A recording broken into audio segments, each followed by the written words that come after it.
Ako po si Lena. Ako po ay nilikha sa pagtutulungan ng mga kababaihan ng Aklan.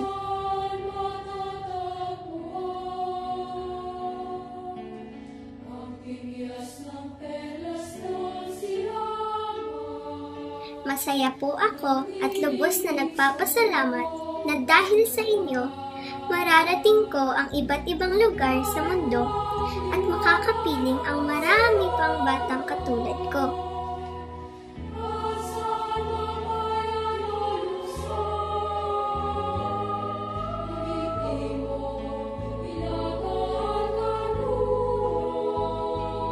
Pangarap ko na maipalaganap ang pag-ibig at kapayapaan, ang maging simbolo ng pagkakaisa at maging instrumento ng pagmamahal ng Diyos.